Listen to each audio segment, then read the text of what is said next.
Ms. Galina Meyer, Institute of Strength Physics and Material Science, Siberian branch of Russian Academy of Science. Okay. Second attempt. Hello, everyone. Thank you for opportunity to present my scientific results.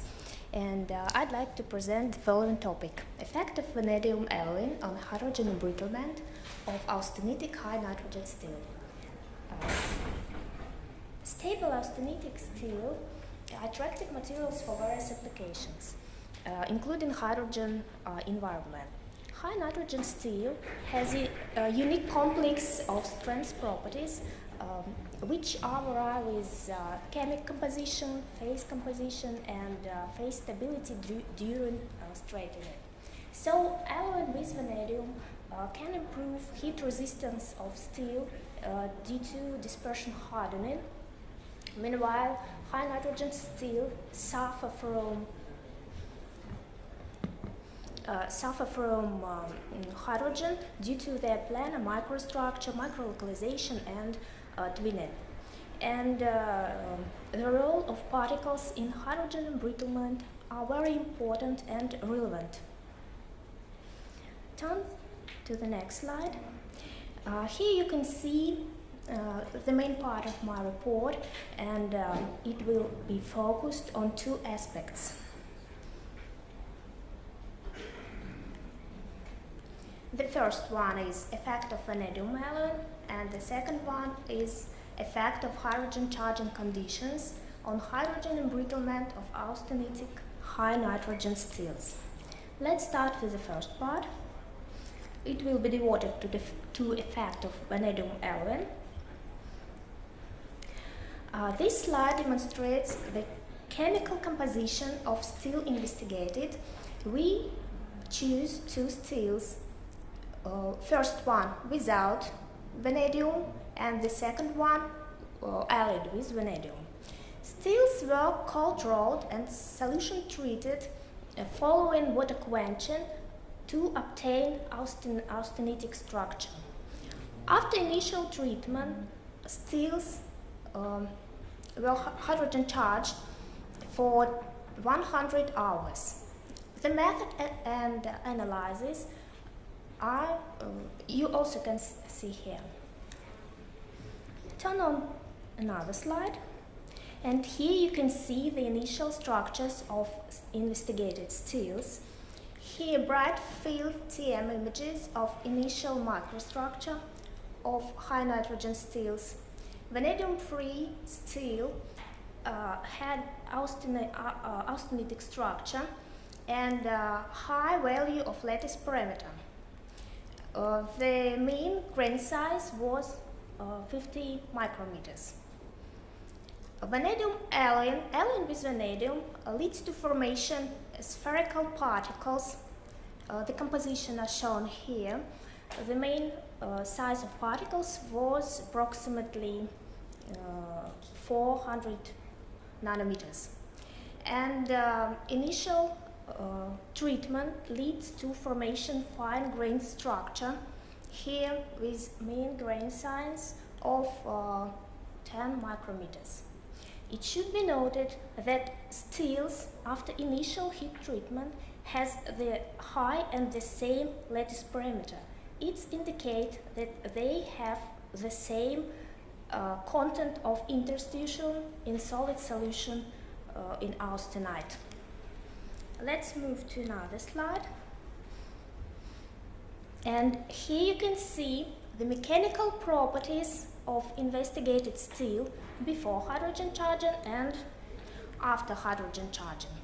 The deformation of steels develop with high strain hardening for steels before hydrogen charging and after.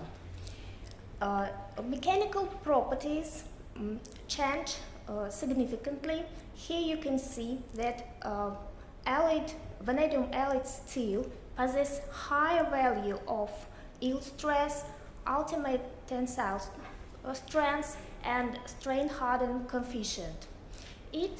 This fact connected with particle straightening of vanadium alloyed steel and smaller grain size. For hydrogen charged specimens, we observed solid solution hardening for both steels and independently on chemical compositions. So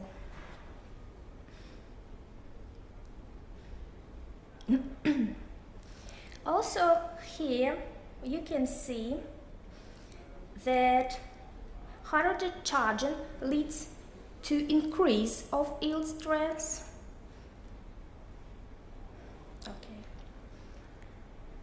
Of yield stress of two steels by 60% in vanadium free steel and by 11% in vanadium alloyed steel.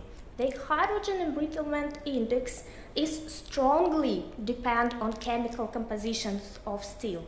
Namely, vanadium alloyed steel possesses high resistivity to hydrogen embrittlement in comparison to vanadium free steel.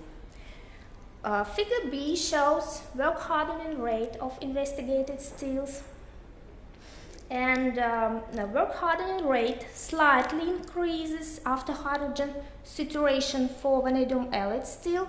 Contrarily for vanadium free steel, work hardening rate drastically decreases with hydrogen charging. You can see it here.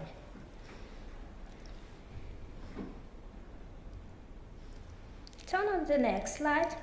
Here you can see the micrographs of the lateral surfaces of hydrogen-free and hydrogen-charged specimens subjected to tensile deformation to fracture.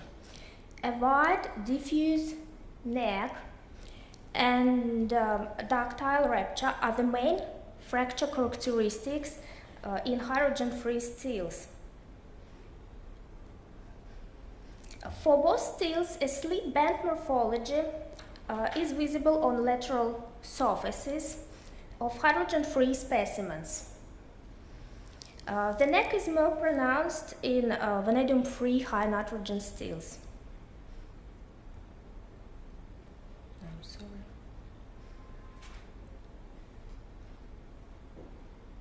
For hydrogen-charged vanadium-free steel, the lateral surfaces of specimens underwent two mixed character, transgranular plus intergranular cracking. And then other features was observed for vanadium alloyed steel. It was changed to predominantly intergranular cracking.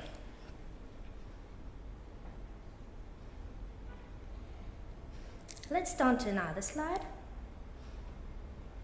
And here you can see microscopic fracture mechanism of investigated steel.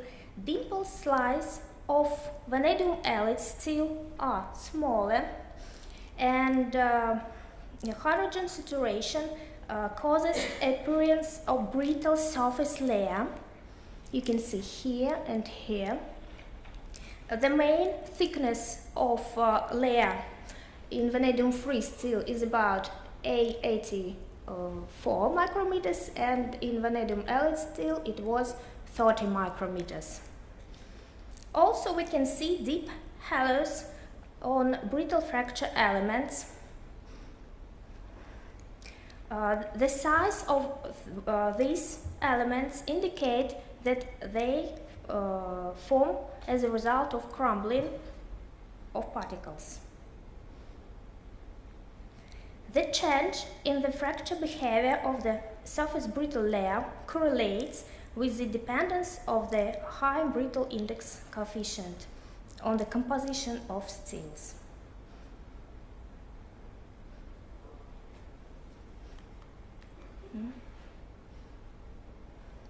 This slide shows the analysis of the observed differences in effect of hydrogen.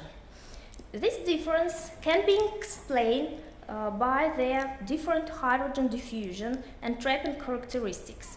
Trapping reduces the amount of mobile hydrogen and delay hydrogen transport in the specimen's interior. Smaller grain size provides higher volume fracture of high-angle grain boundaries in vanadium alloyed steel compared to coarse-grain vanadium-free steel. The crumbling of the particles in hydrogen embrittlement surfaces layer, which we observe later, shows that interfaces of particles austenitic matrix accumulate hydrogen intensively. That means that are trapping sites for hydrogen concurrent for grain boundaries. The estimation of diffusivity of hydrogen in steel according to this equation was performed, and this estimation shows that ratio of diffusivity vanadium free to diffusivity vanadium alloyed steel is 7. It means that hydrogen diffusivity is 7 times faster for vanadium free steel in comparison with vanadium alloyed steel. Assuming that diffusivity of hydrogen atoms in austenite of both steels are close to each other, we can conclude that observed differences on the effect of hydrogen on steels are related to high fraction of grain boundaries and particles austenitic interfaces, and also I can conclude that vanadium vanadium alloy of high nitrogen steels provide additional provides additional trapping effects.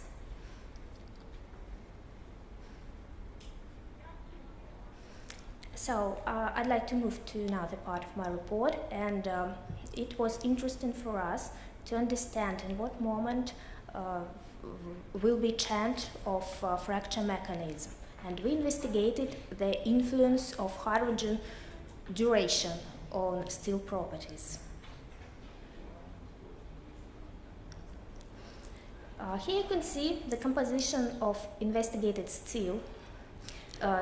Here presented the initial treatment, and after that treatment we have austenitic structure with a main grain size of 4 micrometers and particles. Steel were subjected to hydrogen charging for different duration for 8, 16, 32, 50 hours.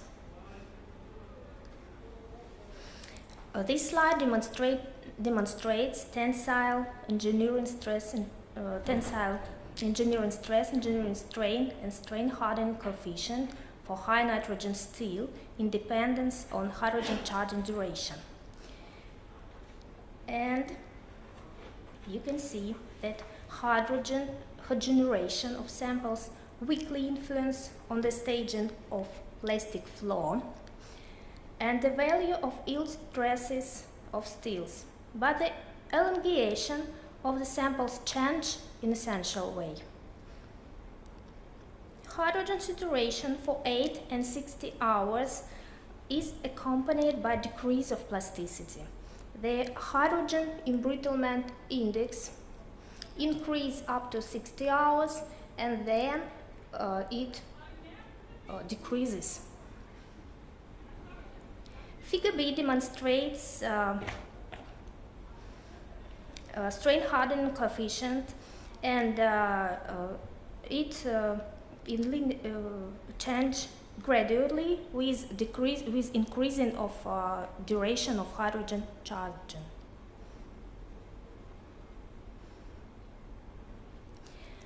Here you can see the lateral surfaces of specimens of hydrogen charged high nitrogen steels, and the side surface shows typical slip band morphology. After 8 and 60 hours of charging, there are numerous surfaces cracking, the length of which is 10 micrometers. cracks were observed as inside grains as on grain boundaries. After 32 and 50 hours of regeneration, cracking occurs only in long grain boundaries. The number of cracks become significantly less and their lengths reach several hundred of micrometers. The mode of surface cracking is transgranular for 8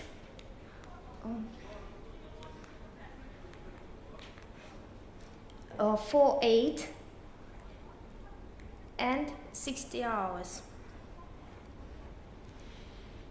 After 32 and 50 hours, we observed the change of cracking. It was intragranular.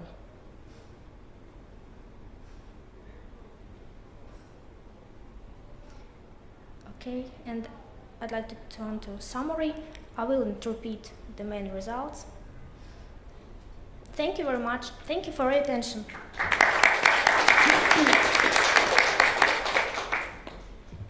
One question or comment, quick? Yep. Thanks for the presentation. Congratulations. It's about what was the strain rate that you have used during the test? The strain rate during the test. You have performed tensile test. What was the strain rate that you used? 10 minutes, 5, 4. What was the strain rate? The displacement. Yes.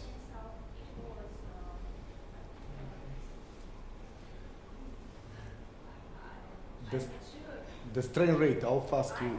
Yeah.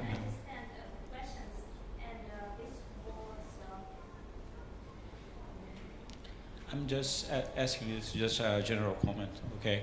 It's about, I think that maybe you don't have time enough during your per-charge to put the material in the bad condition for hydrogen. Depending, of course, you show the different coefficient of diffusion for different material. I'm talking about specifically for vanadium, and maybe your different aspects for hydrogen could be correlated to this, which is why I'm asking.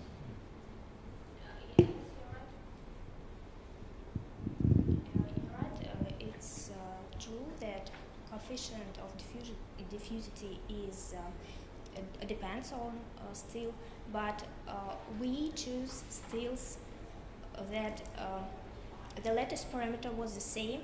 It means that content of intertrusion in solid solution was the same. This allows to us to compare two steels. Yes. We allow the that concentration of hydrogen was the same in two steels. Okay. Thank you again to our speaker.